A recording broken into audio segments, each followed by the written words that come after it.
경매 중단하세요. 한국 사위와 제가 이 땅을 샀습니다.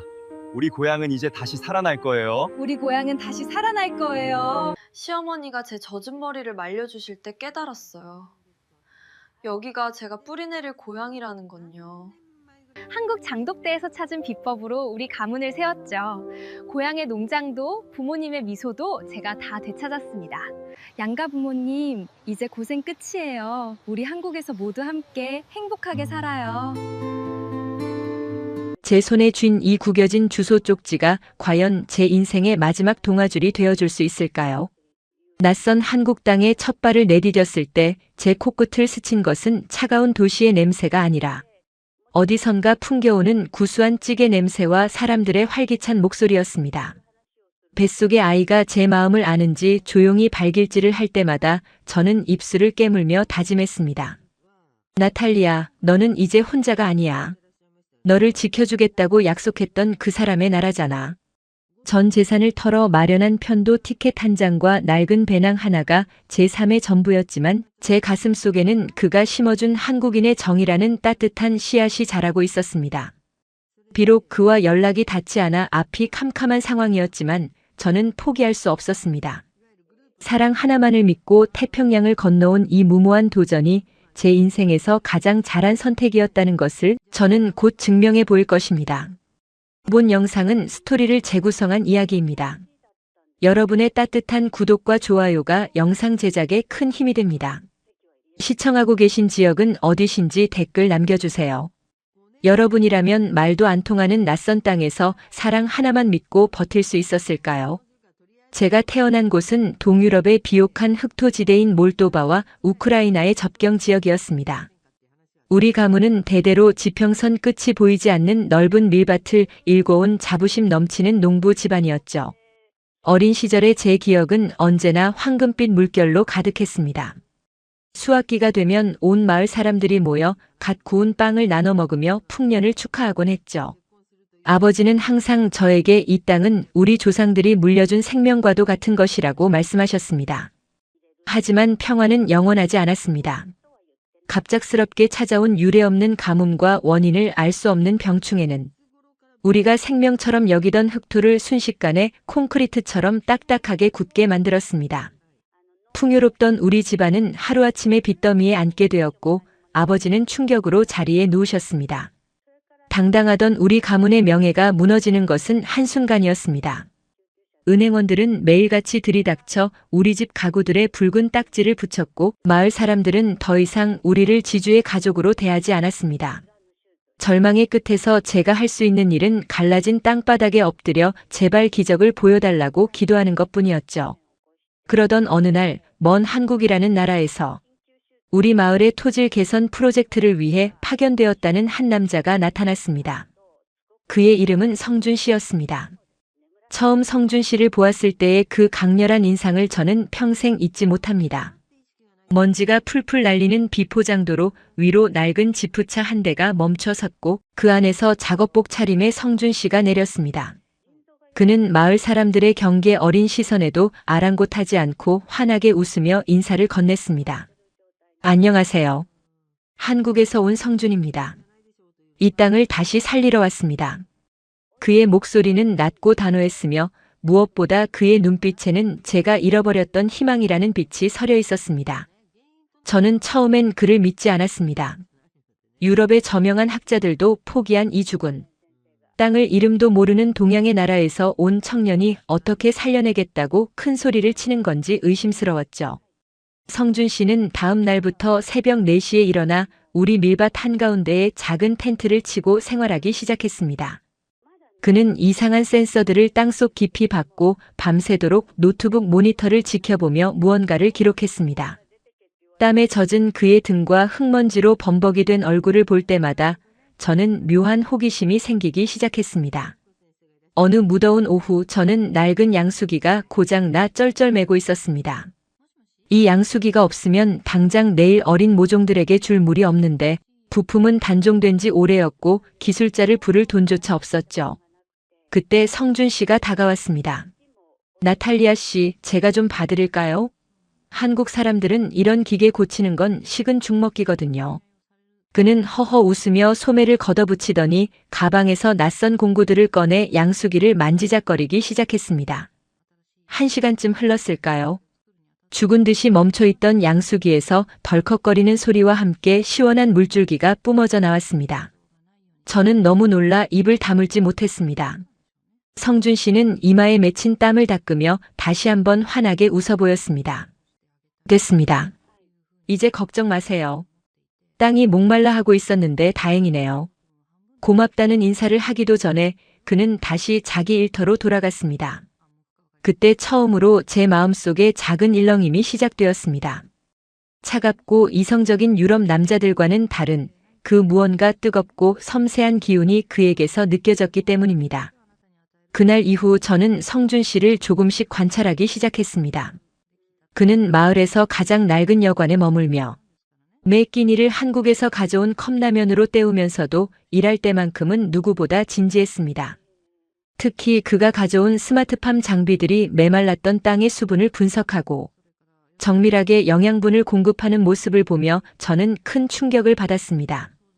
우리 가문이 수십 년 동안 경험으로만 해왔던 일들을 그는 정교한 데이터와 기술로 해결하고 있었죠.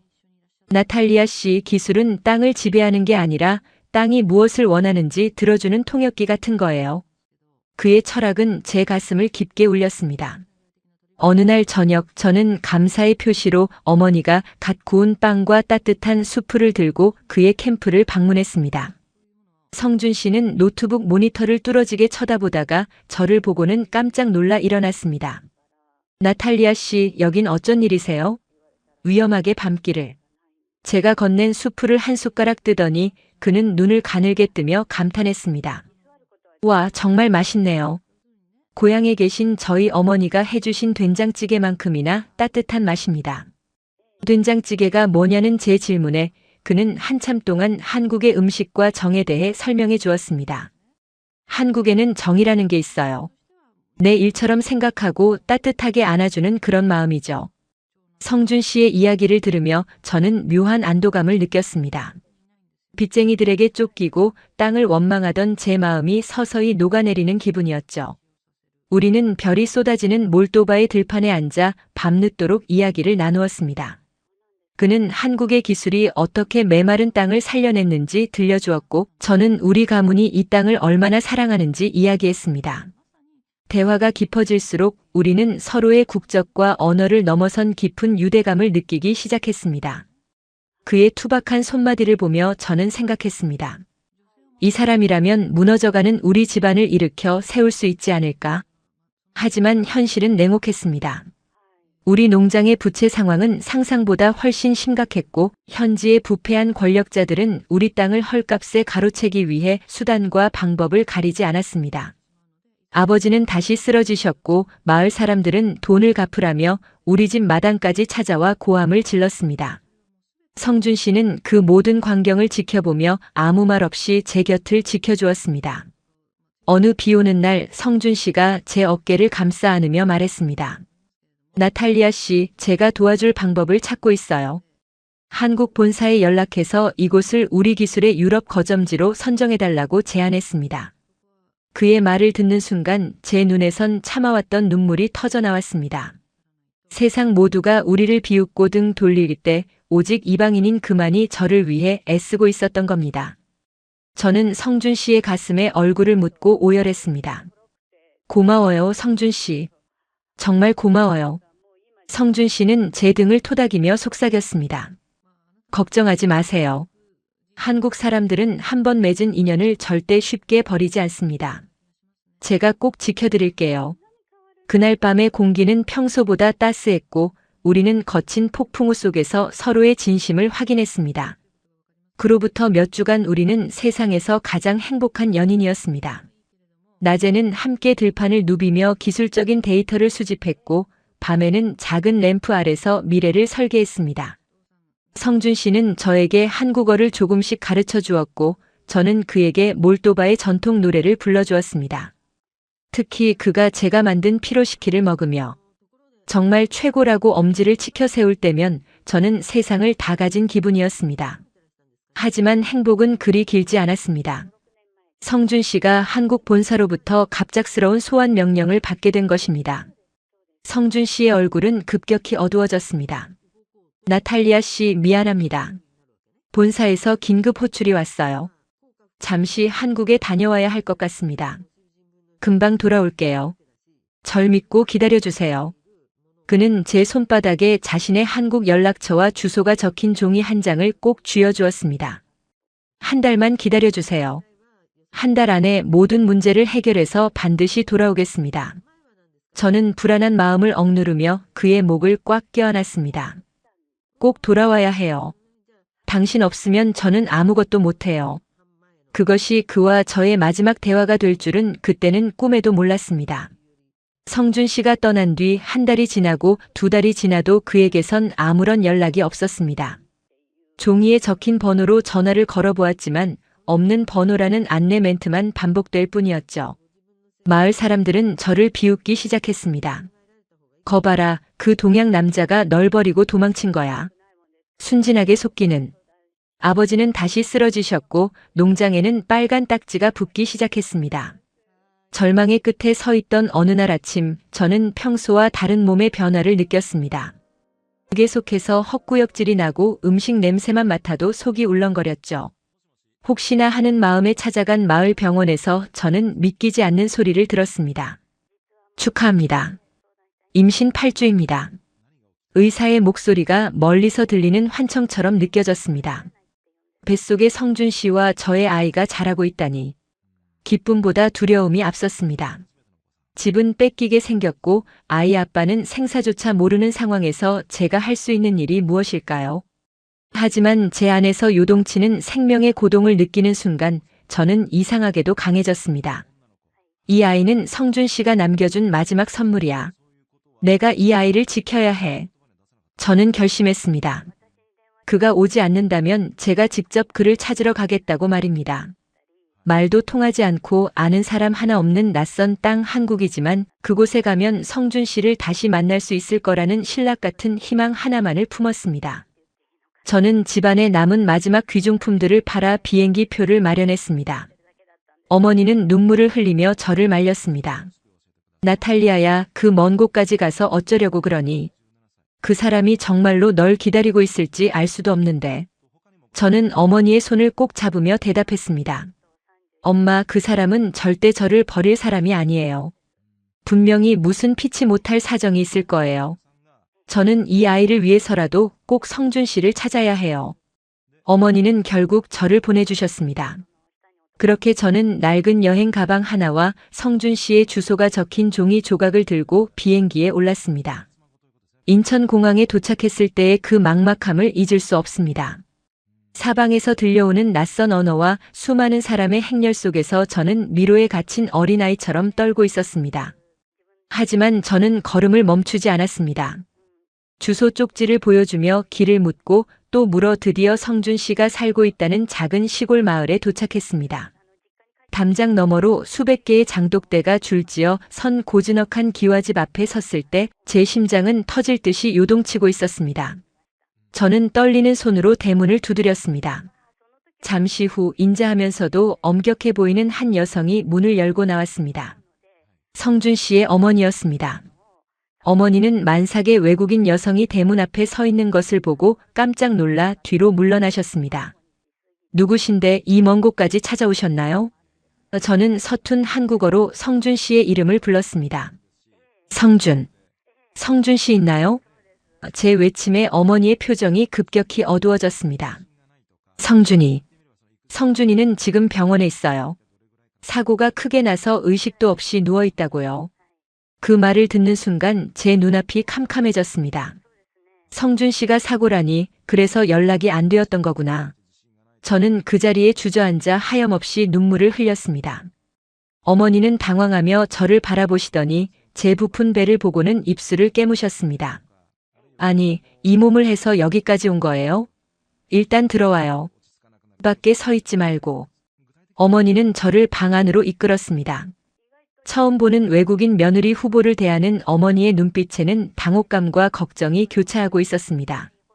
어머니는 거칠게 방바닥을 닦으시더니 무심하게 말씀하셨습니다. 배고프지? 일단 밥부터 먹어라. 한국 사람들은 아무리 힘들어도 밥심으로 버티는 법이다. 어머니가 내오신 따뜻한 밥과 된장찌개, 김이 모락모락 피어올랐습니다. 성준 씨가 그토록 자랑하던 그 따뜻한 냄새였습니다. 저는 숟가락을 들 힘조차 없었지만 아이를 생각하며 밥을 한술 떴습니다. 뜨거운 찌개 국물이 목을 타고 내려갈 때 저는 비로소 깨달았습니다. 성준 씨가 말했던 한국인의 정이 바로 이런 것이었음을 말이죠. 어머니는 제가 밥을 먹는 모습을 지켜보며 한숨을 내쉬었습니다. 말도 안 통하는 애가 여기까지 어떻게 왔어? 가엾기도 하지. 어머니의 투박한 손이 제 등에 닿았을 때 저는 참았던 울음을 다시 터뜨렸습니다. 성준 씨는 병실에 누워있고 저는 낯선 땅에 홀로 남겨졌지만 그 순간만큼은 외롭지 않았습니다. 어머니의 거친 손길에서 느껴지는 따뜻한 온기가 제 마음을 단단하게 붙잡아 주었기 때문입니다. 이제 저는 성준 씨를 대신해 이 집을 지키고 우리 아이를 지켜내야 했습니다. 사랑이 깊어질수록 시련은 거세지겠지만 저는 두렵지 않았습니다. 한국의 따뜻한 품 안에서 저는 다시 시작할 용기를 얻었으니까요. 성준 씨가 우리 밀밭에 머물기 시작한 지도 벌써 여러 주가 지나고 있었습니다. 매일 아침 창문을 열면 가장 먼저 보이는 것은 갈라진 땅 위에 웅크리고 앉아 정체 모를 센서들을 만지고 있는 성준 씨의 뒷모습이었죠. 몰도바의 뜨거운 태양이 내리쬐는 오후에도 성준 씨는 땀을 뻘뻘 흘리면서 흙 한 움큼을 손바닥에 올리고 마치 보물이라도 다루듯 조심스럽게 관찰하곤 했습니다. 제가 시원한 물 한 잔을 들고 다가가면 성준 씨는 아이처럼 해맑게 웃으며 고맙다는 인사를 건넸습니다. 나탈리아 씨, 이것 좀 보세요. 이 흙 속에 아주 미세한 수분이 남아있어요. 겉은 타들어가는 것 같아도 속은 아직 생명을 포기하지 않았다는 증거입니다. 성준 씨는 모니터에 찍힌 복잡한 숫자들을 가리키며 열정적으로 설명했습니다. 저는 그 숫자들이 무엇을 의미하는지 다 알지 못했지만 성준 씨의 목소리에 담긴 확신만큼은 제 가슴에 고스란히 전달되었습니다. 정말 이 죽어가는 땅이 다시 살아날 수 있다고 믿으시나요? 우리 가문이 수백 년간 지켜온 방식도 통하지 않았는데 저 작은 기계들이 뭘 할 수 있겠어요? 제 회의적인 질문에 성준 씨는 잠시 작동하던 기계를 멈추고 제 눈을 똑바로 쳐다보았습니다. 성준 씨의 눈빛은 흔들림이 없었습니다. 농사는 땅과의 대화입니다, 나탈리아 씨. 지금까지는 땅이 하는 말을 듣지 못해서 오해가 쌓인 것뿐이에요. 한국의 스마트팜 기술은 땅이 무엇을 원하는지 실시간으로 알려줍니다. 제가 가져온 이 센서들이 땅의 목소리를 통역해 줄 거예요. 정적 속에서 들판 너머로 불어오는 마른 바람 소리만이 우리 사이를 메웠습니다. 저는 성준 씨의 그 단호한 말투에 제 마음속에 자리 잡았던 절망의 벽이 아주 조금씩 금이 가기 시작하는 것을 느꼈습니다. 누군가 우리 집안의 고통을 이토록 진지하게 함께 고민해 준 적이 있었던가요? 친척들조차 빚더미에 앉은 우리를 외면할 때 먼 나라에서 온 이 이방인만은 우리 땅의 아픔을 어루만지고 있었습니다. 그날 이후 저는 성준 씨의 조수가 되어 매일 밭으로 나갔습니다. 성준 씨는 저에게 한국에서 가져온 소형 기기들을 조종하는 법과 토양의 영양 상태를 분석하는 앱 사용법을 가르쳐 주었습니다. 처음에는 기계가 무섭고 낯설었지만 성준 씨의 친절한 설명 덕분에 저는 금방 익숙해질 수 있었습니다. 우리는 뜨거운 뙤약볕 아래에서 함께 흙을 파고 수로를 정비했습니다. 성준 씨는 쉬는 시간마다 한국의 농촌 풍경에 대해 이야기해 주었습니다. 한국의 시골 마을에는 정이라는 문화가 있어서 이웃끼리 맛있는 음식을 하면 꼭 나눠 먹고 서로의 기쁨과 슬픔을 자기 일처럼 여긴다고 말이죠. 성준 씨와 함께하는 시간이 늘어날수록 저는 성준 씨에게서 묘한 안도감을 느꼈습니다. 파산 위기에 몰려 매일 밤 눈물로 지새우던 저에게 성준 씨는 유일한 탈출구이자 희망의 빛이었습니다. 어느 비 오는 날 저녁 텐트 안으로 스며드는 빗소리를 들으며 우리는 처음으로 서로의 속마음을 깊이 나눴습니다. 성준 씨는 한국에 계신 부모님을 그리워하며 자신이 왜 농공학을 전공하게 되었는지 들려주었습니다. 땅을 사랑하는 부모님의 평생 노고가 헛되지 않게 기술로 보답하고 싶었다는 성준 씨의 이야기에 저는 큰 감동을 받았습니다. 그날 밤 우리는 자연스럽게 서로의 체온을 느꼈습니다. 거친 폭풍우 속에서 서로를 지탱해주는 단 하나의 기둥처럼 우리는 서로를 간절히 원했습니다. 성준 씨의 따뜻한 품 안에서 저는 처음으로 모든 걱정을 잊고 깊은 잠에 들 수 있었습니다. 이제는 정말 행복해질 수 있을 것 같았습니다. 성준 씨의 기술로 우리 농장이 살아나고 성준 씨와 함께 새로운 미래를 꿈꿀 수 있을 거라 믿어 의심치 않았습니다.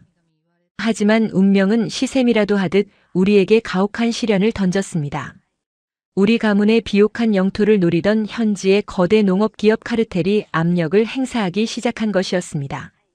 그들은 부패한 관리들과 결탁하여 성준 씨의 기술 도입 프로젝트를 방해했고 급기야는 한국 정부의 원조 프로젝트 자체를 정치적인 이유로 중단시키려 획책했습니다. 아버지는 그들의 협박에 못 이겨 다시 쓰러지셨고 농장 입구에는 검은 양복을 입은 사내들이 진을 치고 앉아 우리를 감시했습니다. 성준 씨의 얼굴색이 급격히 어두워진 채 제 방으로 찾아왔습니다.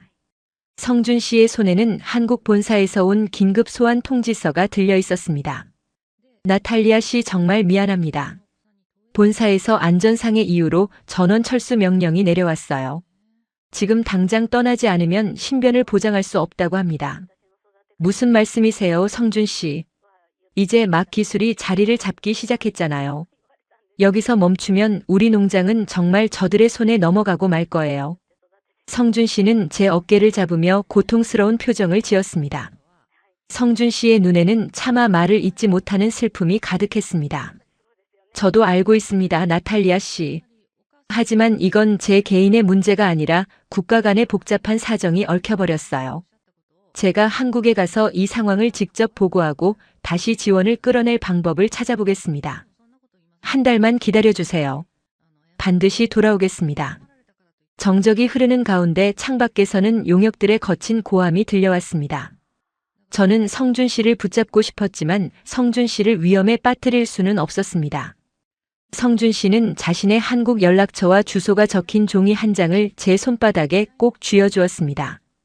저는 그 종이를 꽉 쥐며 성준 씨의 가슴에 얼굴을 묻었습니다. 제 눈물로 성준 씨의 작업복이 젖어갔습니다. 성준 씨의 체온을 마지막으로 기억하려는 듯 저는 성준 씨의 등을 세게 끌어안았습니다. 성준 씨가 떠난 뒤 농장은 다시 정적에 휩싸였습니다.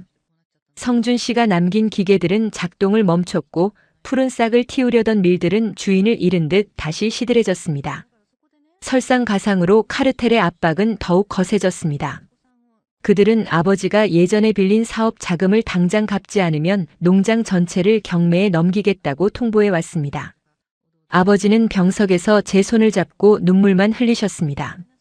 나탈리아야, 이 애비가 못나서 너에게 집만 지어주는구나. 그 동양 청년은 아마 돌아오지 못할 게다. 저들이 이미 길을 다 막아버렸어. 이제 그만 저들에게 땅을 주고 우리는 떠나자꾸나. 아버지의 말씀에 제 가슴은 난도질당하는 것 같았습니다. 아니에요, 아버지. 성준 씨는 절대 우리를 버릴 사람이 아니에요. 분명히 무슨 피치 못할 사정이 생겨서 연락이 안 되는 것뿐이에요. 저는 성준 씨의 그 정직한 눈빛을 기억합니다. 그 눈빛은 거짓을 말할 수 없는 눈빛이었어요. 저는 결심했습니다. 가만히 앉아 이 땅과 우리 가문의 자존심을 포기할 수는 없었습니다. 절망의 나락으로 떨어지던 그때 제 몸에 이상한 변화가 생겼습니다. 아침마다 헛구역질이 나고 음식 냄새만 맡아도 속이 울렁거려 도저히 견딜 수가 없었습니다.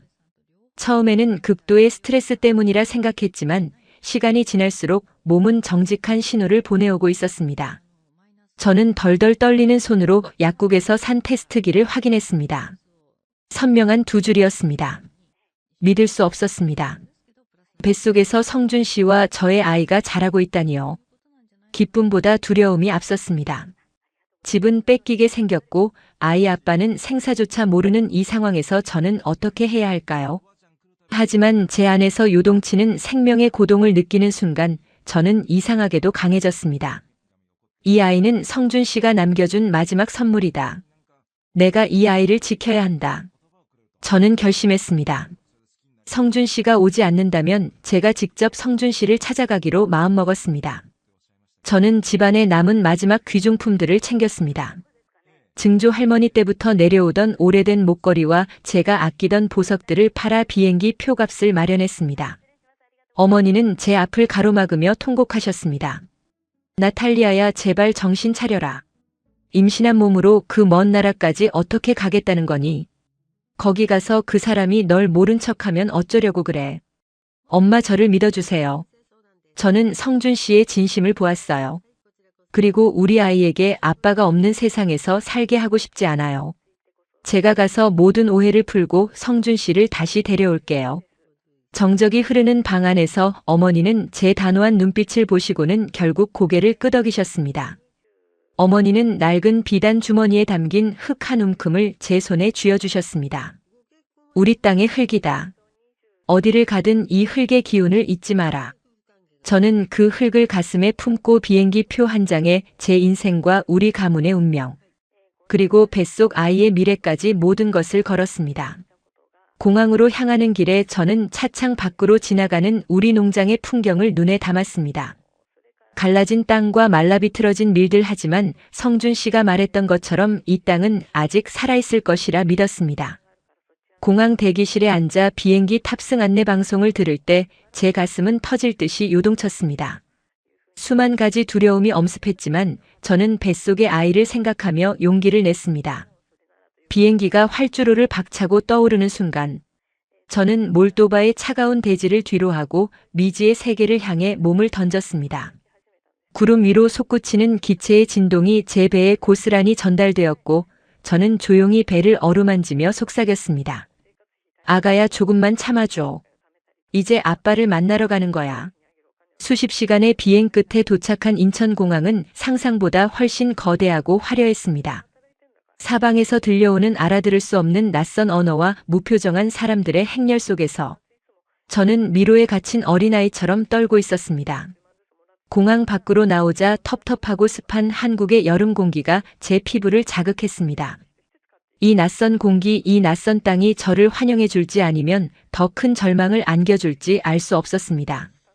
하지만 저는 멈출 수 없었습니다. 땀으로 젖은 주소 쪽지를 다시 한번 펴보았습니다. 글씨는 이미 번져 알아보기 힘들었지만 저는 지나가는 사람들에게 쪽지를 내밀며 성준 씨의 주소를 물었습니다. 사람들은 저를 신기한 듯 쳐다보거나 바쁘게 지나칠 뿐이었습니다. 저는 공항 밖 버스 정류장에 앉아 멍하니 하늘을 바라보았습니다. 몰도바의 하늘과는 전혀 다른 짙은 푸른색의 하늘이 저를 압도하는 것 같았습니다. 제가 정말 이곳에서 성준 씨를 찾을 수 있을까요? 그때 제 어깨를 툭 치는 누군가의 손길이 느껴졌습니다. 저는 소스라치게 놀라 뒤를 돌아보았습니다. 거기에는 인자한 미소를 지은 택시 기사 한 분이 서 계셨습니다. 어디 찾으러 오셨나 본데 도와드릴까요? 성준 씨가 말했던 그 따뜻한 말투였습니다. 저는 떨리는 목소리로 주소를 가리켰습니다. 기사님은 안경을 고쳤으며 주소를 한참 들여다보더니 고개를 갸우뚱했습니다. 여기 꽤 먼 곳인데 정말 이쪽으로 가는 거 맞아요? 그것도 이런 몸으로 말이요. 저는 그저 간절한 눈빛으로 기사님을 쳐다보며 제발 데려다 달라고 애원했습니다. 기사님은 한숨을 내쉬며 제 짐을 들어 택시 트렁크에 실었습니다. 타세요. 이 먼 곳까지 왔는데 그냥 보낼 수는 없지. 택시는 도심의 빌딩 숲을 지나 한참을 달렸습니다. 창밖으로 스쳐 지나가는 풍경은 몰도바와는 전혀 다른 모습이었지만 산과 들이 어우러진 모습에서 왠지 모를 기묘한 동질감을 느꼈습니다. 시간이 얼마나 흘렀을까요? 택시는 좁은 국도를 따라 한참을 더 들어가더니 어느 호젓한 마을 입구에 멈춰 섰습니다. 담장 너머로 수백 개의 항아리가 줄지어 서 있는 낡은 기와집이 보였습니다. 성준 씨가 사진으로 보여주었던 바로 그 장독대였습니다. 제 심장은 멎을 듯이 크게 뛰었습니다. 여기가 정말 성준 씨의 집일까요? 저는 비틀거리는 걸음으로 택시에서 내려 대문 앞으로 다가갔습니다. 대문 앞에 서서 초인종을 누르려던 순간 제 손끝이 미세하게 떨리고 있었습니다. 만약 성준 씨가 저를 기억하지 못한다면 어쩌죠? 만약 성준 씨가 이미 다른 삶을 살고 있다면 저는 어떻게 해야 할까요? 수만 가지 두려움이 엄습했지만 저는 뱃속의 아이를 생각하며 용기를 냈습니다. 끼익 소리를 내며 열리는 육중한 대문 너머로 낯선 한국의 풍경이 펼쳐졌고 저는 떨리는 숨을 몰아쉬며 그 금단의 문턱을 넘었습니다. 이것이 제 인생의 가장 두렵고도 위대한 도전의 시작이었습니다. 사랑 하나만을 믿고 태평양을 건너온 한 여자의 처절한 사투가 이제 막 시작되려 하고 있었습니다. 대문 안으로 한 발짝 내딛는 순간 저는 제 인생이 다시는 예전으로 돌아갈 수 없음을 직감했습니다. 낯선 흙내음과 구수한 된장 냄새가 뒤섞인 공기 속에서 저는 저를 기다리고 있을 잔혹하거나 혹은 따뜻할 운명을 향해 천천히 발을 뗐습니다. 저 멀리서 누군가 걸어 나오는 발소리가 들렸습니다. 성준 씨일까요? 아니면 성준 씨의 가족일까요? 제 심장은 터질 듯이 뛰었고 손바닥은 식은 땀으로 젖었습니다. 저는 주머니 속의 주소 쪽지를 다시 한번 꽉 쥐었습니다. 이제 더는 물러날 곳이 없었습니다. 저는 고개를 들고 정면을 응시했습니다. 낯선 땅에서의 첫 발을 내디딘 제 앞에 어떤 기적이 혹은 어떤 시련이 기다리고 있을지 아무도 알 수 없었지만 저는 이미 결심했습니다. 이 아이를 위해서 그리고 저 자신을 위해서 저는 끝까지 버텨낼 것입니다. 하얀 연기가 피어오르는 부엌 쪽에서 낯선 인기척이 느껴졌습니다. 저는 숨을 죽이고 그쪽을 바라보았습니다. 몰도바의 황금빛 들판에서 성준 씨와 나누었던 그 수많은 약속이 주마등처럼 스쳐 지나갔습니다. 성준 씨가 말했던 그 따뜻한 정이라는 것이 정말 이곳에 존재할까요? 저는 눈을 감고 아주 잠시 기도를 올렸습니다. 그리고 다시 눈을 떴을 때 제 앞에는 전혀 예상치 못한 광경이 펼쳐지고 있었습니다. 이곳이 바로 제가 꿈꾸던 그리고 두려워하던 미지의 세계 한국이었습니다. 제 인생의 두 번째 막이 오르는 소리가 들리는 것 같았습니다.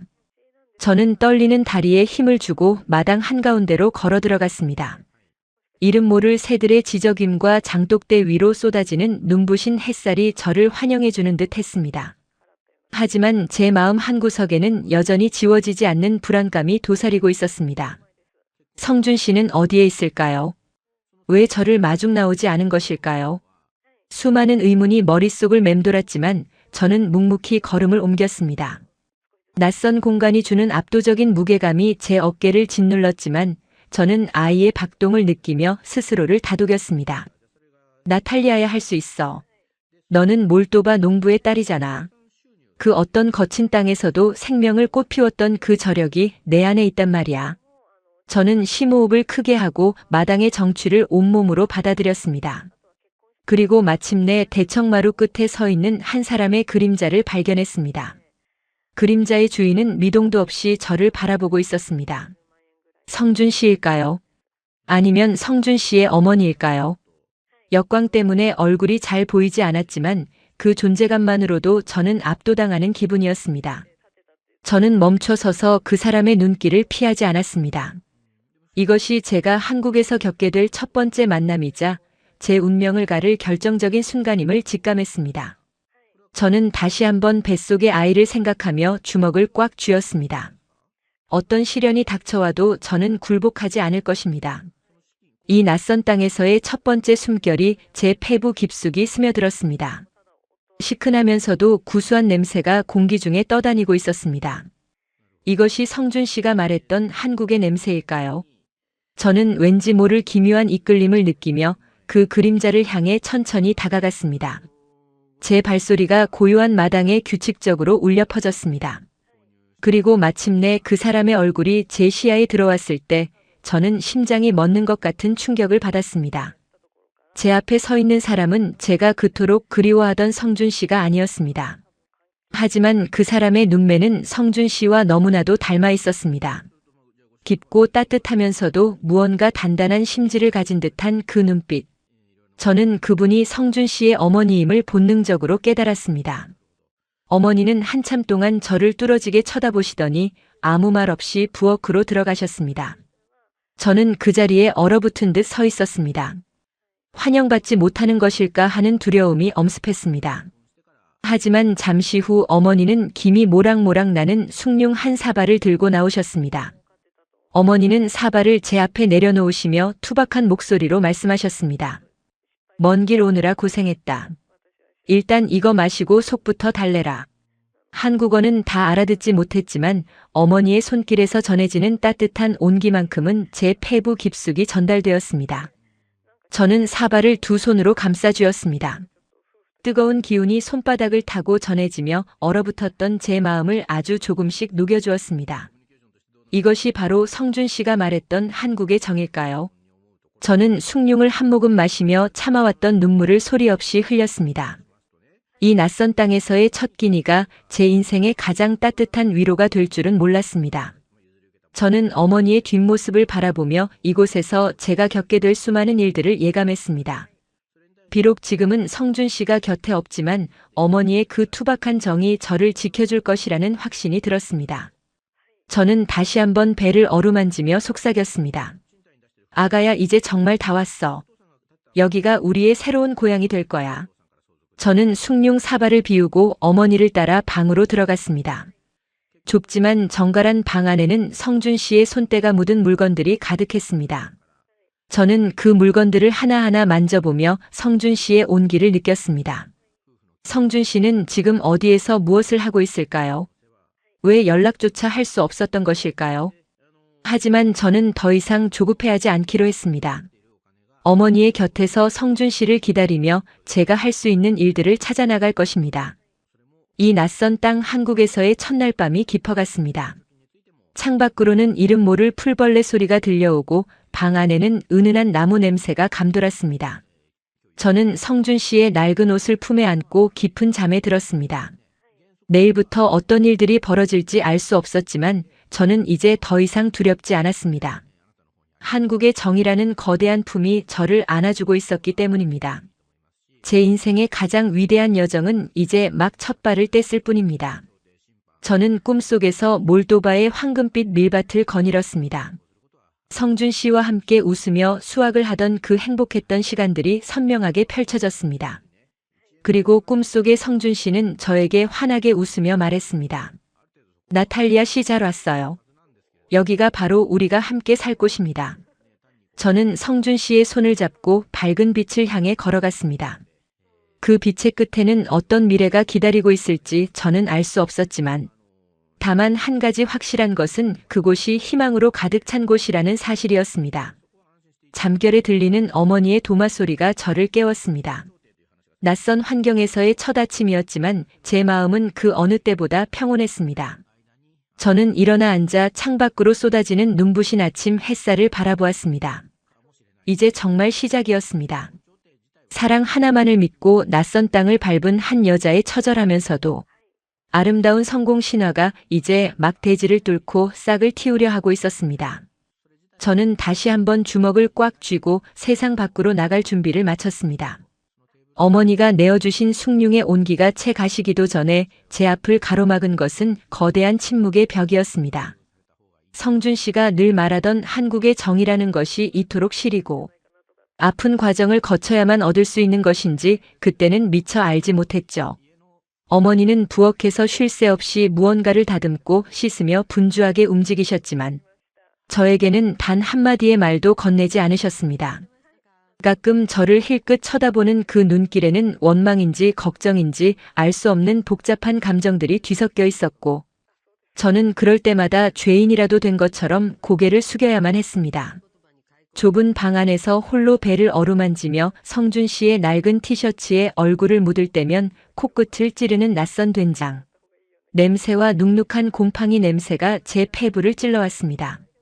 몰도바의 그 싱그럽던 밀밭 냄새가 사무치게 그리워 눈물이 왈칵 쏟아졌지만 저는 소리내어 울 수도 없었습니다. 혹시라도 제 울음소리가 문 밖의 어머니에게 들려 짐이 되지는 않을까 두려웠기 때문입니다. 나탈리아야, 저기 수도가에 가서 대야 좀 가져오너라. 어머니의 목소리가 들려왔을 때 저는 서둘러 눈물을 닦고 밖으로 나갔습니다. 어머니는 수북하게 쌓인 배추 더미 앞에서 허리를 구부린 채 저를 기다리고 계셨습니다. 저는 어머니가 가리키는 대야를 향해 걸어갔지만 퉁퉁 부어오른 발목은 제 의지와 상관없이 자꾸만 휘청거렸습니다. 차가운 수돗물이 손끝에 닿는 순간 온몸에 소름이 돋을 정도로 한기가 느껴졌죠. 이게 뭐예요? 어머니, 제가 도와드릴까요? 제 서툰 한국어에 어머니는 잠시 손을 멈추고 저를 바라보셨습니다.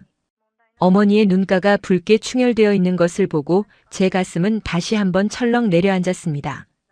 성준 씨가 병원에 누워 있는 동안 어머니는 단 한순간도 편히 잠들지 못하셨다는 것을 알고 있었으니까요. 도와주긴 뭘 도와줘. 그 몸으로 가만히 있는 게 도와주는 거다. 그냥 저기 앉아서 배추나 좀 잡아줘봐라.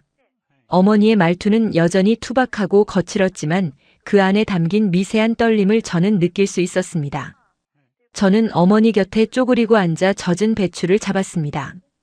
소금에 절여진 배추의 미끈거리는 촉감이 낯설고 이상했습니다.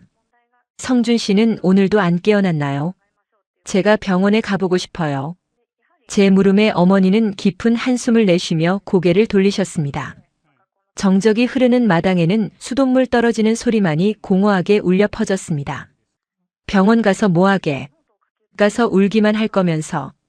의사 선생님이 고비는 넘겼다고 하니까 기다려봐야지. 너는 내 몸이나 잘 챙겨라. 뱃속에 애 생각해서라도. 어머니는 배추를 내던지듯 대야에 담으며 거칠게 숨을 몰아쉬셨습니다. 저는 어머니의 그 뒷모습에서 벼랑 끝에 서 있는 사람의 절박함을 보았습니다. 아들은 사경을 헤매고 있고 이름도 모르는 외국 여자가 만삭의 몸으로 찾아와 짐이 된 상황에서 어머니가 느끼실 그 막막함을 제가 어찌 다 헤아릴 수 있을까요? 죄송해요. 어머니, 저 때문에 힘드시죠? 제가 오지 말았어야 했는데.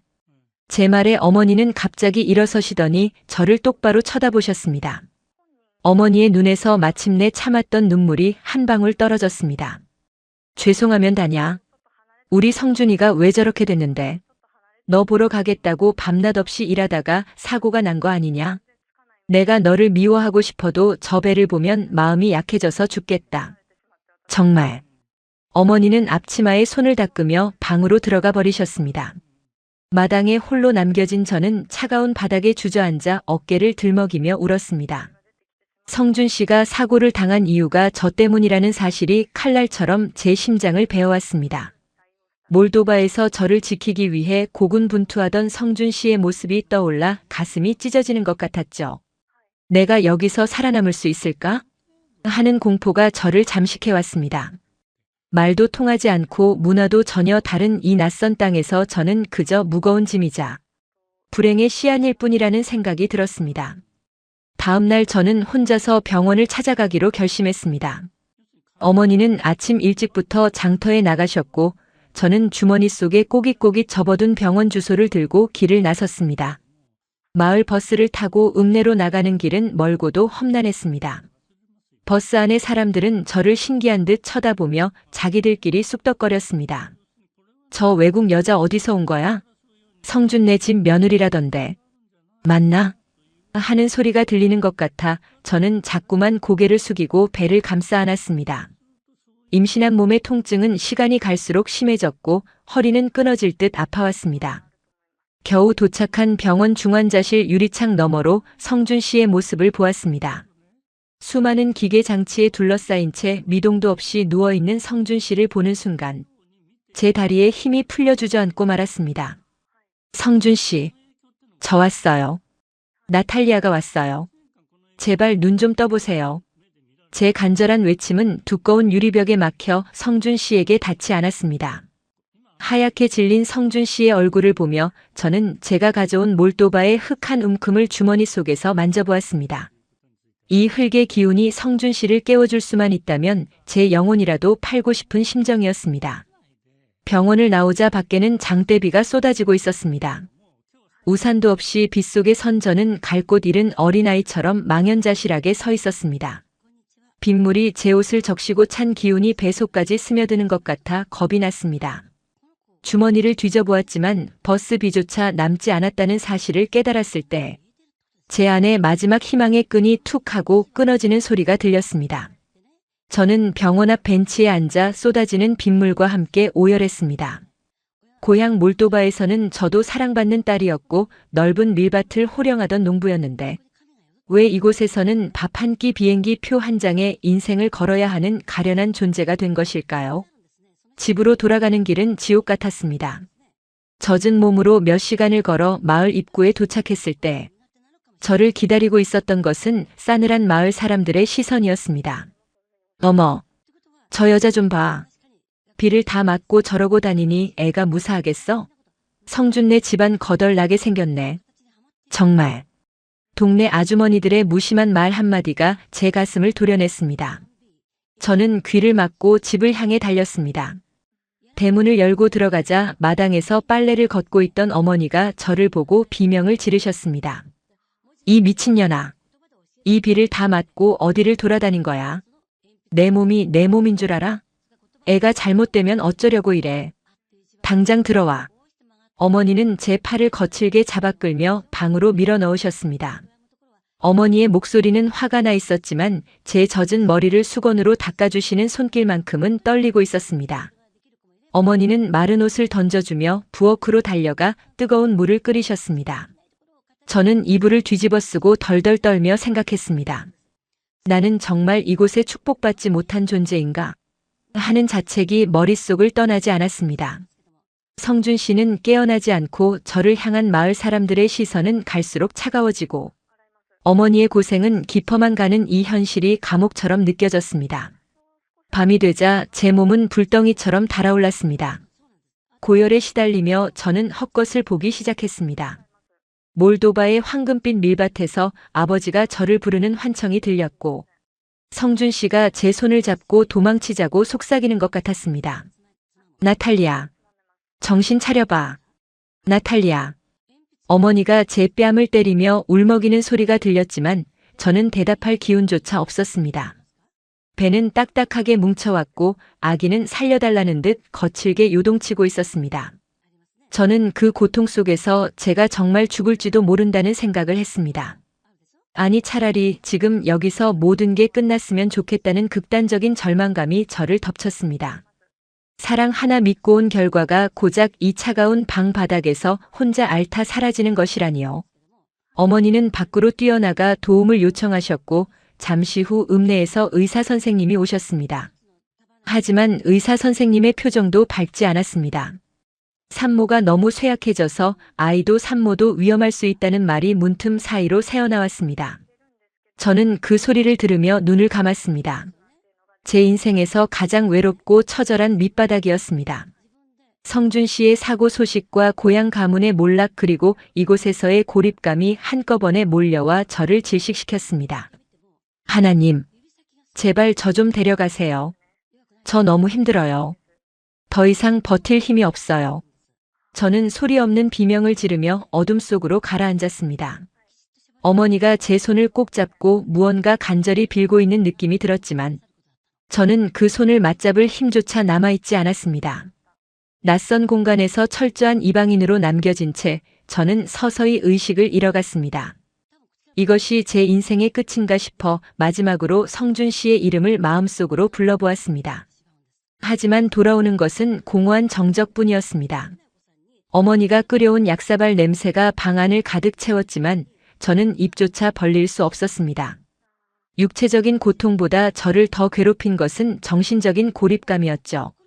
내가 사라져야 성준 씨도 어머니도 행복해질 수 있지 않을까? 하는 생각이 저를 지배했습니다. 저는 제 존재 자체가 이 집에 저주를 몰고 온 것만 같아 견딜 수 없었습니다. 밤새도록 이어지는 빗소리는 마치 제 눈물소리처럼 들렸고 저는 그 소리에 묻혀 하염없이 내면의 무너짐을 경험했습니다.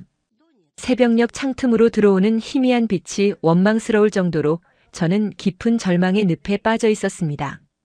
어머니는 제 곁을 지키며 밤을 꼬박 새우셨고 가끔 제 이마에 젖은 수건을 갈아주며 한숨을 내쉬셨습니다.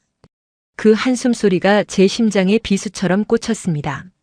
저 때문에 인생의 황혼기에 고생만 하시는 어머니를 볼 때마다 저는 죽고 싶은 심정이었습니다. 말 한마디 따뜻하게 건네지 못하는 이 언어의 장벽이 원망스러웠고 제 처지가 한탄스러웠습니다. 저는 며칠 동안 죽음 같은 잠과 고통스러운 각성을 반복했습니다. 몸은 점점 야위어갔고 눈동자는 생기를 잃었습니다. 병원에 누워있는 성준 씨만큼이나 저 또한 산송장이나 다름없는 상태였죠. 어머니는 그런 저를 보며 매일 아침 장독대에 정화수를 떠놓고 기도를 올리셨습니다. 우리 성준이 살려주시고 저 가엾은 아이도 좀 살려주세요. 하는 어머니의 애절한 목소리가 마당을 넘어 제 방까지 들려올 때면 저는 이불을 머리끝까지 뒤집어 쓰고 소리 죽여 오열했습니다. 마을 사람들의 수군거림은 그칠 줄 몰랐습니다. 제가 마당에 잠시 나와 햇볕을 쬐고 있을 때면 담장 너머로 저를 보며 쯧쯧. 저 애가 성준이 잡아먹은 애라지 하는 잔인한 말이 들려왔습니다. 저는 그들의 시선을 피해 다시 어두운 방으로 숨어들었습니다. 지독한 향수병이 저를 덮쳤습니다. 몰도바의 비옥한 흙 냄새가 그리웠고 아버지가 갓 수확한 밀로 만들어주던 빵의 온기가 그리웠습니다. 하지만 제가 돌아갈 곳은 어디에도 없었습니다. 고향집은 이미 남의 손에 넘어갔고 부모님은 빚쟁이들에게 쫓겨 어디론가 사라지셨다는 소식을 들었을 때 저는 정말로 세상에 혼자 버려졌음을 깨달았습니다. 이제 저는 어디로 가야 할까요? 무엇을 위해 버텨야 할까요?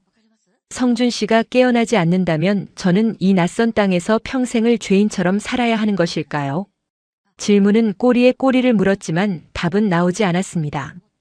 저는 공포와 절망 속에서 매일 밤 가위 눌림에 시달렸고 제 인생에서 가장 처절한 밑바닥을 경험하고 있었습니다.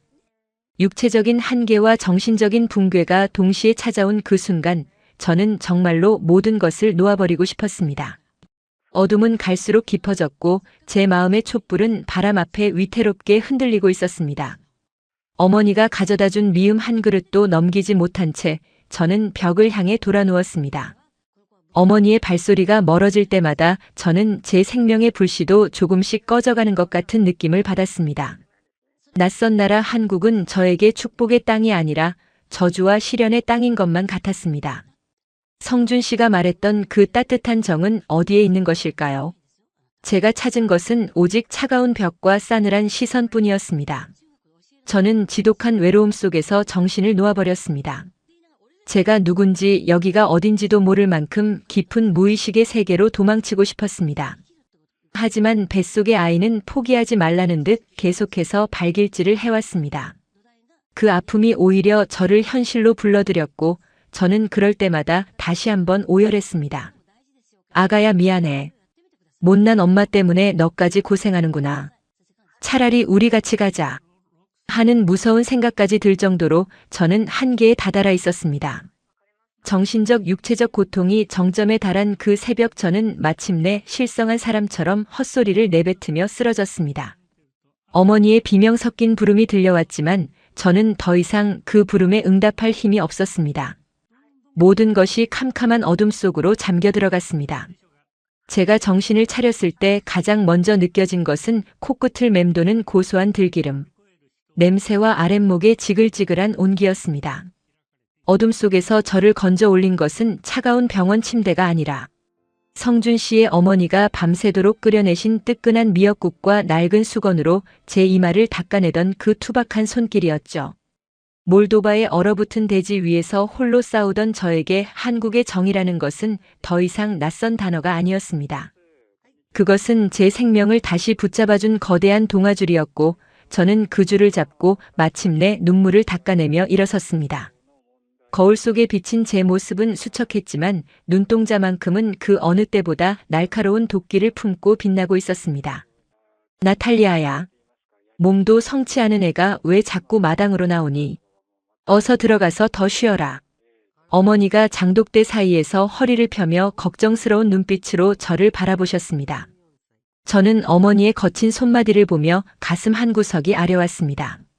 저를 지키기 위해 동네 사람들의 따가운 시선을 온몸으로 받아내며 묵묵히 부엌일을 하시던 어머니를 위해 제가 할 수 있는 일이 무엇일까 수천 번을 고민했습니다. 어머니, 저 이제 괜찮아요. 그런데 저 항아리들 말이에요. 성준 씨가 예전에 말했던 그 센서들이 아직 창고에 남아있나요? 제 뜬금없는 질문에 어머니는 의아한 표정을 지으며 땀을 닦으셨습니다. 센서라니. 그게 무슨 기계 쪼가리 같은 거 말이냐? 성준이가 사고 나기 전에 들여다보던 것들은 다 창고 구석에 처박혀 있다만 그게 왜 궁금해? 어머니, 저 몰도바에서 농학 전공한 거 아시잖아요. 성준 씨가 하려던 스마트팜 기술을 제가 다시 살려보고 싶어요. 우리 집 장독대부터 시작해서 이 마을 농사를 제가 바꿔놓을 수 있어요. 어머니는 잠시 멈칫하시더니 제 손을 꼭 잡으셨습니다. 눈가에 이슬이 맺히신 채로 어머니는 낮게 은졸이셨습니다. 너까지 고생시키고 싶지 않다. 성준이가 저렇게 누워있는데 너라도 편히 있어야지. 기계가 무슨 장맛을 안다고 그러니. 장은 정성이고 하늘이 내리는 거다. 어머니 정성은 데이터가 될 수 있고 하늘의 기운은 우리가 조절할 수 있어요. 저 한 번만 믿어주세요. 성준 씨가 깨어났을 때 우리가 읽어놓은 황금빛 들판을 보여주고 싶어요. 저는 어머니를 설득하고 곧장 창고로 달려갔습니다. 먼지 쌓인 상자들 속에는 성준 씨가 몰도바에서 쓰던 것과 같은 정밀 토양 분석기와 습도 조절 센서, 그리고 제가 대학 시절 밤을 새우며 연구했던 스마트 제어보드들이 잠들어 있었습니다. 제 손끝이 떨려왔습니다. 납땜 기기를 켜고 낡은 전선들을 하나둘 연결하기 시작했을 때 제 안에 잠들어 있던 농공학 엔지니어의 본능이 깨어나는 것을 느꼈습니다. 그날부터 저의 처절한 각성이 시작되었습니다. 새벽부터 일어나 마당의 수백 개 항아리마다 미세한 센서를 부착하고 실시간으로 발효 상태를 체크하는 알고리즘을 설계했습니다. 뱃속의 아이가 발길질을 할 때마다 저는 아가야 조금만 참아. 엄마가 우리 아빠의 꿈을 다시 꽃 피울 거야 라고 속삭이며 독하게 버텼습니다. 마을 사람들은 여전히 저를 보며 수군거렸습니다. 성준네 외국 며느리가 미쳤나 봐. 항아리에 전선을 칭칭 감고 뭐하는 짓이래. 하지만 저는 그들의 비아냥을 실력으로 짓밟아버리겠다고 다짐하며 노트북 화면에서 눈을 떼지 않았습니다. 어느 날 마을에서 가장 큰 규모의 장류 사업을 하던 김 사장이라는 분이 우리 집 마당을 찾아왔습니다. 그는 뒷짐을 진 채 제 기계들을 훑어보더니 비웃음을 흘렸습니다. 이복의 성준 모친. 이게 무슨 해괴망측한 짓인가. 장맛은 손맛이지 이런 고철 덩어리들이 무슨 소용이야. 전통을 모독하는 것도 유분수지 외국 여자가 장독대를 망쳐놓고 있구먼. 김 사장의 거만한 말투에 어머니가 당황하며 제 앞을 막아서려 하셨습니다. 하지만 저는 먼저 한 걸음 앞으로 나갔습니다. 제 눈에는 김 사장이 그토록 자랑하던 전통 방식의 허점이 데이터로 선명하게 보이고 있었거든요. 사장님, 전통은 보존하는 것이지 멈춰 있는 게 아닙니다. 사장님 댁 항아리 3번과 7번은 지금 이상 발효가 시작되었을 거예요. 수분이 과하고 온도가 너무 높거든요. 일주일 뒤면 그 장들은 다 버려야 할 겁니다. 제 당돌한 발언에 마당에 모여있던 동네 사람들은 경악하며 입을 다물지 못했습니다. 김 사장은 얼굴이 불그락푸르락하며 삿대질을 했습니다. 뭐라고? 감히 어디서 그런 소리를 해? 내 평생 장을 담근 사람이야. 일주일 뒤에 멀쩡하면 내가 책임질 거야. 좋아요, 사장님. 일주일 뒤에 제 말이 맞다면 사장님 댁 스마트팜 설비를 저에게 맡겨주세요. 하지만 제 말이 틀리다면 제가 이 마을을 당장 떠나겠습니다. 정적이 흐르는 마당에서 저는 김 사장의 눈을 똑바로 응시했습니다. 어머니는 제 소매를 붙잡으며 걱정하셨지만 저는 확신하고 있었습니다. 제 노트북에는 김 사장 댁, 장독대 주변의 기상 데이터와 토양 수분 분석 수치가 완벽하게 정렬되어 있었으니까요. 일주일이라는 시간은 제 인생에서 가장 긴 시간이었습니다. 저는 병실에 누워있는 성준 씨의 손을 잡으며 말했습니다. 성준 씨, 당신이 못다한 일 제가 해내고 있어요. 조금만 더 힘내요. 제가 우리 가족을 무시하는 사람들 코를 납작하게 해줄게요. 마침내 약속한 일주일이 되던 날 마을 사람들이 우리 집 마당으로 구름처럼 몰려들었습니다. 김 사장은 기세등등하게 나타나 3번 항아리 뚜껑을 열었습니다. 하지만 뚜껑이 열리는 순간 코를 찌르는 역한 냄새가 진동하며 검게 변한 작물이 모습을 드러냈습니다. 사람들은 비명을 지르며 코를 막았고 김 사장은 넋이 나간 듯 주저앉았습니다. 어떻게 한 거야? 기계가 어떻게 이걸 미리 맞힌단 말이야? 김 사장의 떨리는 목소리에 저는 담담하게 노트북을 열어 보여주었습니다. 사장님 항아리는 통풍이 안 되는 구석에 있었고 온기 사이로 미세한 균열이 생겨 수분이 과다하게 유입되었습니다. 제가 설치한 이 센서들은 그런 미세한 변화를 초 단위로 감지합니다. 이게 바로 한국의 전통과 스마트 기술이 만나야 하는 이유입니다. 마당을 가득 채웠던 비웃음은 찬사로 변하기 시작했습니다. 세상에 성준네 며느리가 진짜 보물이었네. 대학 나온 기술자가 맞나 봐. 마을 사람들의 시선이 180도 바뀌는 그 통쾌한 순간 저는 눈물을 참으며 어머니를 바라보았습니다. 어머니는 제 손을 잡고 아이처럼 엉엉 울고 계셨습니다. 나탈리아야, 내가 우리 성준이 길을 살려주는구나. 내가 너를 의심해서 미안하다. 내가 정말 우리 집을 살릴 천사였어. 이것은 작은 시작일 뿐이었습니다. 김 사장과의 내기에서 이긴 소문은 인근 지역을 넘어 전국으로 퍼져나갔습니다. 이름 모를 나라에서 온 이방인 며느리가 한국의 장독대를 과학적으로 혁명시켰다는 소식에 국내 굴지의 식품 기업들이 우리 집 골목에 줄을 서기 시작했습니다. 저는 임신한 몸으로도 그들을 하나하나 직접 상대하며 저만의 스마트 발효 솔루션을 제안했습니다. 저는 더 이상 빚쟁이에게 쫓기던 몰도바의 나약한 딸이 아니었습니다. 제 안의 도끼는 이제 창조적인 에너지가 되어 거대한 성과를 만들어내고 있었습니다.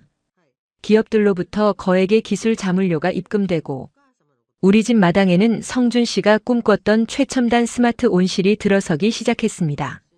무시하던 은행원들이 오히려 저를 찾아와 저금리 대출을 제안하며 머리를 조아렸고 저는 그들의 비굴한 미소를 보며 차갑게 미소 지었습니다. 나탈리아 씨, 이 시스템을 전국 농가에 보급하면 연간 수천억 원의 경제 효과가 있을 겁니다. 저희와 정식 계약을 체결해 주십시오. 대기업 임원의 간곡한 요청에 저는 계약서를 꼼꼼히 검토한 뒤 단호하게 서명했습니다. 하지만 제 마음은 오직 단 한 곳 병실에 있는 성준 씨에게 가 있었습니다. 성준 씨, 이제 우리 가난하지 않아요. 당신이 그토록 원했던 스마트 파메 시대가 제가 만든 이 손끝에서 열리고 있어요. 어느 날 저녁 노을이 지는 장독대 위에서 저는 스마트폰으로 실시간 데이터를 확인하며 아이에게 말했습니다. 아가야 들리니? 사람들이 우리 엄마를 대단한 사람이라고 부른대. 내 아빠가 일궈온 이 땅이 이제 황금빛으로 변하고 있어. 저는 지독했던 향수병과 고독을 이겨내고 이 낯선 땅 한국에서 제 진정한 가치를 찾아내고 있었습니다. 무시당하던 이방인에서 혁신적인 사업가로 거듭나는 그 눈부신 성장의 순간, 저는 비로소 진정한 사이다 같은 쾌감을 느꼈습니다. 저를 향해 돌을 던지던 사람들은 이제 제 조언 한마디를 듣기 위해 새벽부터 줄을 섰고, 저는 그들에게 한국의 전통과 과학의 힘을 강의하며 당당하게 서 있었습니다. 제 인생의 가장 찬란한 반전이 이제 막 서막을 올리고 있었습니다. 하지만 성공이 커질수록 저를 시기하는 세력들과 새로운 위기가 도사리고 있다는 것을 그때는 미처 알지 못했습니다. 그러나 저는 두렵지 않았습니다. 이미 죽음의 문턱까지 다녀온 저였고 제 곁에는 저를 딸처럼 아껴주시는 어머니와 제 사랑의 결실인 아이가 있었으니까요. 저는 마당 한가운데에 서서 불어오는 시원한 바람을 만끽하며 다음 단계의 거대한 도약을 준비했습니다. 제가 개발한 스마트 센서가 장독대마다 규칙적으로 깜빡이는 빛을 내며 밤을 밝히는 모습은 마치 은하수가 지상으로 내려온 듯 아름다웠습니다. 어머니는 그런 저를 위해 따뜻한 생강차를 내오시며 조용히 제 어깨를 다독여 주셨습니다. 나탈리아야, 정말 고생 많았다. 이제 정말 다 왔어. 어머니의 그 따뜻한 한마디에 제 눈시울이 다시 붉어졌지만 이번에는 슬픔의 눈물이 아니었습니다. 그것은 승리의 눈물이었고 희망의 눈물이었습니다. 이제 저는 더 큰 꿈을 꾸기 시작했습니다. 단순히 우리 집 장독대를 넘어 이 한국의 농업 전체를 제 손으로 바꿔놓겠다는 거대한 야심이 제 가슴 속에서 요동치고 있었습니다. 사랑 하나 믿고 온 낯선 땅이었지만 저는 이제 그 사랑을 넘어 제 인생의 진정한 주인이 되어가고 있었습니다. 제 인생의 찬란한 반전은 이제 그 누구도 멈출 수 없는 거대한 흐름이 되어 세상을 향해 뻗어나가고 있었습니다. 마당 어귀에 걸린 태극기가 바람에 펄럭이는 모습을 보며 저는 한국인이라는 자부심과 몰도바 농부의 자존심을 동시에 느꼈습니다. 두 나라의 영혼이 만난 이 장독대에서 저는 인류 역사상 가장 맛있는 그리고 가장 과학적인 기적을 빚어내고 있었던 것입니다. 제 손에 쥔 노트북은 더 이상 차가운 기계가 아니라 세상을 바꾸는 마법의 지팡이였습니다. 저는 매일 아침 성준 씨의 병실을 찾아가 데이터를 브리핑해 주었습니다. 성준 씨의 손끝이 아주 미세하게 떨리는 것을 발견한 날 저는 심장이 멎는 것 같은 전율을 느꼈습니다. 성준 씨, 당신도 들리나요? 우리의 성공이 온 세상을 뒤흔들고 있다는 소리가. 저는 성준 씨의 귀에 대고 속삭이며 승리의 미소를 지었습니다. 모든 것이 완벽하게 돌아가고 있었습니다. 제 인생의 가장 찬란하고 통쾌한 반전은 이제 막 정점을 향해 치닫고 있었습니다. 마을 사람들은 이제 저를 외국 며느리라 부르지 않았습니다. 그들은 저를 나 사장님이라 부르며 존경의 눈길을 보냈습니다. 저는 그들의 변화된 태도를 묵묵히 받아들이며 제가 가야 할 길을 뚜벅뚜벅 걸어갔습니다. 가난과 멸시의 사슬을 끊어버리고 마침내 황금빛 왕좌에 앉게 된 나탈리아의 이야기는 이제 전설이 되어가고 있었습니다. 저는 밤하늘의 별을 보며 다짐했습니다. 다시는 그 누구도 저와 제 가족을 무시하지 못하게 하겠다고 말입니다. 그날 밤 저는 장독대 사이에서 불어오는 선선한 바람을 맞으며 제 인생의 두 번째 막을 여는 거대한 계획을 세웠습니다. 한국에서의 성공을 넘어 제 고향 몰도바의 농장들까지 살려낼 수 있는 거대한 프로젝트의 구상이 제 머릿속을 가득 채웠습니다. 사랑은 기적을 만들고 기술은 그 기적을 현실로 고정한다는 사실을 저는 이제 온몸으로 증명하고 있었습니다. 제 인생의 가장 찬란한 반전은 이제 그 완성을 향해 달려가고 있었습니다. 마침내 전 세계 식음료 박람회에서 저희가 만든 스마트 장독대 간장이 대상을 차지했다는 소식이 타전되던 날, 저는 성준 씨의 손을 잡고 하염없이 눈물을 흘렸습니다. 그것은 단순히 돈을 많이 벌었다는 기쁨이 아니라 이름 모를 이방인 여자가 한국이라는 따뜻한 땅에 뿌리를 내리고 마침내 그 가치를 인정받았다는 안도감의 눈물이었죠. 국내 굴지의 식품 기업들과 체결한 계약 규모는 상상을 초월했습니다. 통장에 찍히는 숫자가 제 인생에서 단 한 번도 상상해 본 적 없는 단위로 불어날 때마다 저는 가장 먼저 우리 시어머니의 굽은 등과 성준 씨의 낡은 작업복을 생각했습니다. 저는 마을 전체를 스마트팜 시범 단지로 변모시키기 위해 거액을 투자했고, 저를 신기하게만 바라보던 마을 사람들은 이제 저를 나 사장님이라 부르며 존경의 눈길을 보내주었습니다. 하지만 제 마음 한구석에는 여전히 해결되지 않은 마지막 그리움과 응어리가 남아 있었습니다. 바로 제 고향 몰도바에서 빚쟁이들에게 쫓겨 어디론가 사라졌던 제 친정 식구들이었죠. 저는 곧바로 국제탐정사무소와 협력하여 부모님의 행방을 수색하기 시작했습니다. 그리고 마침내 인접국가의 작은 수용시설에서 어렵게 생활하고 계신 부모님을 찾아냈을 때 저는 다시 한번 오열하고 말았습니다. 한때는 지평선 끝까지 밀밭을 소유했던 아버지가 빵 한 조각을 얻기 위해 줄을 서고 있다는 소식에 가슴이 찢어지는 것 같았죠. 저는 즉시 부모님과 동생들을 한국으로 초청했습니다. 퍼스트 클래스 비행기 표와 함께 저는 짧은 편지를 동봉했습니다. 아버지, 어머니, 이제 걱정 마세요. 한국에 있는 제 남편과 제가 모두 해결했습니다.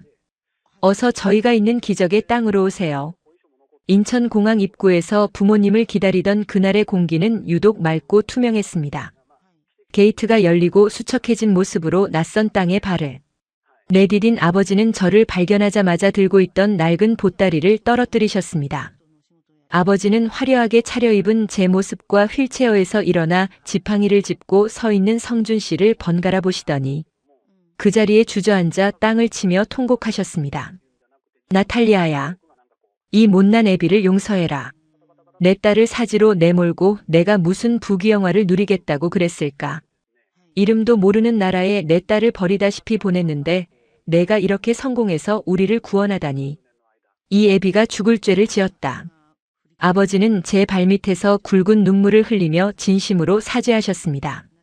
한 번도 자식 앞에서 약한 모습을 보이지 않던 완고한 몰도바 농부의 자존심은 간데없고 오직 자식에게 상처를 준 죄책감에 몸부림치는 한 노인만 있었습니다.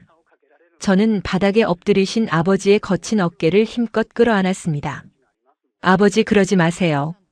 아버지가 저를 강하게 키워주셨기에 제가 이 낯선 땅에서도 살아남을 수 있었어요. 이제 다 잊으세요. 여기가 우리 가족의 새로운 낙원입니다. 어머니도 제 손을 잡고 차가운 이국 땅에서 혼자 아이를 낳고 버텼을 제 고생을 생각하며 제 얼굴을 수없이 쓰다듬으셨습니다. 성준 씨는 지팡이의 의지에 허리를 숙여 장인어른과 장모님께 정중하게 인사했습니다. 아버님, 어머님 고생 많으셨습니다. 제가 나탈리아 씨를 더 잘 보살폈어야 했는데 죄송합니다. 성준 씨의 진심 어린 한마디에 아버지는 성준 씨의 손을 꽉 잡으며 고맙다는 말을 되풀이하셨습니다. 우리는 부모님을 모시고 새로 지은 우리 집으로 향했습니다. 마을 입구부터 수백 개의 스마트 장독대가 햇살을 받아 반짝이는 광경을 보며 부모님은 경악을 금치 못하셨습니다. 아버지는 장독대 하나하나를 만져보며 감탄하셨습니다. 나탈리아, 이게 정말 내가 만든 것이냐? 흙을 사랑하는 우리 가문의 피가 한국의 지혜를 만나 이런 기적을 만들었구나. 저는 아버지를 모시고 가장 깊은 맛이 우러나는 시간장 항아리로 향했습니다. 그곳에는 우리 시어머니가 고운 한복을 차려입고 인자한 미소로 부모님을 기다리고 계셨습니다.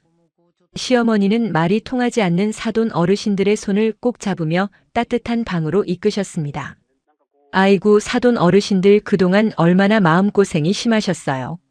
우리 나탈리아가 우리 집안을 살린 복덩이입니다. 이제 걱정 마시고 여기서 우리랑 같이 대가족 이루고 삽시다. 시어머니가 정성껏 차려낸 한국식 만찬이 상다리가 휘어지게 차려졌습니다. 된장찌개의 구수한 냄새와 직접 키운 나물들이 가득한 상을 보며 부모님은 다시 한번 눈시울을 붉히셨습니다. 아버지는 식사 도중 갑자기 자리에서 일어나 제 통장으로 송금된 거액의 명세와 몰도바, 농장 매입 증명서를 보시며 떨리는 목소리로 말씀하셨습니다. 나탈리아, 내가 보낸 돈으로 우리 가문의 명예를 되찾았을 뿐만 아니라 이제 우리 마을 전체가 내 기술 덕분에 다시 살아나게 되었다고 들었다. 나는 농부로서 땅만 믿고 살았는데 너는 땅과 하늘 그리고 사람의 마음까지 얻었구나. 정말 고맙다. 그리고 미안하다. 그날 밤 우리 대가족은 마당에 둘러앉아 밤하늘의 별을 보았습니다. 몰도바의 별과는 조금 다르지만 더없이 따뜻하고 밝은 한국의 별빛이었습니다. 성준 씨는 이제 거의 회복되어 아이를 품에 안고 환하게 웃고 있었고 시어머니와 제 친정 어머니는 서로의 손을 꼭 잡고 이름 모를 한국 노래를 흥얼거리셨습니다. 저는 그 풍경을 바라보며 인생의 가장 진정한 기적은 돈이나 성공이 아니라 서로의 상처를 보듬고 용서하며 다시 하나가 되는 정이라는 사실을 깨달았습니다. 저는 이제 사업 수익의 대부분을 다문화 가정 지원과 몰도바 농업 재건 사업에 기부하고 있습니다. 저처럼 낯선 땅에 와서 외로움과 싸우는 이들에게 작은 희망의 등불이 되어주고 싶었기 때문입니다. 우리 마을 이웃들도 이제 저를 외국인이라 부르지 않습니다. 그저 장맛 좋은 나 사장님 혹은 우리 마을의 복덩이라 부르며 따뜻한 정을 나누어 줍니다. 사랑 하나 믿고 무작정 한국 땅을 밟았던 그날의 두려움은 이제 찬란한 행복의 열매가 되어 제 가슴 속에 영원히 살아 숨쉬고 있습니다. 한국의 따뜻한 정은 사막 같은 제 인생의 단비가 되어 주었고 저는 이 땅의 용기로 다시 일어설 수 있었습니다. 이제 저는 몰도바의 딸이자 한국의 자랑스러운 며느리로서 두 나라의 가교 역할을 하며 더 큰 꿈을 꾸고 있습니다. 제 품에서 새근새근 잠든 아이의 숨소리를 들으며 저는 다시 한번 다짐합니다. 다시는 그 누구도 소외되지 않는 따뜻한 세상을 만드는데 제 인생을 바치겠다고 말이죠. 지독하게 추웠던 겨울이 지나고 드디어 제 인생에도 황금빛 봄날이 찾아왔습니다. 아버지는 이제 우리 집 마당의 장독대를 관리하는 것이 유일한 낙이 되셨습니다. 한국의 온기가 내뿜는 생명력에 감탄하며 매일 아침 항아리를 닦으시는 아버지의 뒷모습에서 저는 진정한 평화를 봅니다. 시어머니는 그런 사돈 어르신께 따뜻한 생강차를 내어드리며 한국말을 가르쳐 주시고 마당에는 두 나라의 언어가 섞인 즐거운 대화가 끊이지 않습니다. 이것이 바로 제가 찾은 진정한 기적이고 행복입니다. 사랑하는 성준 씨와 우리 아이 그리고 양가 부모님과 함께 만드는 이 아름다운 서사는 이제 시작일 뿐입니다. 우리는 앞으로도 이 척박한 땅을 옥토로 바꾸고 메마른 가슴에 정을 심는 일을 멈추지 않을 것입니다. 긴 여정 끝에 만난 이 찬란한 결말은 저에게 가르쳐 주었습니다. 진심은 국경을 넘고 정은 기적을 만든다는 사실을요. 저는 이제 더 이상 두렵지 않습니다. 제 곁에는 저를 믿어주는 가족과 저를 품어준 이 따뜻한 한국 땅이 있으니까요. 모든 것을 잃고 시작했던 제 인생의 후반전은 이제 전 세계가 부러워하는 황금빛 축제로 변했습니다. 저는 오늘도 장독대 사이를 거닐며 우리 조상들이 남겨준 지혜와 한국의 따뜻한 정에 감사를 올립니다. 제가 건너온 그 험난한 바다는 저를 더 단단하게 만들었고, 제가 흘린 눈물은 이제 기쁨의 강물이 되어 흐르고 있습니다. 여러분도 혹시 지금 절망의 끝에 서 계신가요? 포기하지 마세요. 진심으로 문을 두드리면 반드시 따뜻한 정이 여러분을 기다리고 있을 것입니다. 저 나탈리아의 이야기는 여기서 마무리되지만 저와 우리 가족이 써 내려갈 행복한 일기는 매일매일 새로운 페이지를 채워갈 것입니다. 한국 사위 성준 씨의 헌신적인 사랑과 시어머니의 깊은 정 그리고 저를 믿어준 모든 분께 이 영광을 돌립니다. 우리는 이제 낯선 이방인이 아니라 이 땅의 주인으로서 그리고 사랑의 전도사로서 영원히 행복할 것입니다. 긴 이야기 들어주셔서 감사합니다. 구독과 좋아요 그리고 정성 어린 댓글은 저에게 큰 축복입니다. 구독자님들의 앞날에 꽃길만 펼쳐지기를 기원합니다.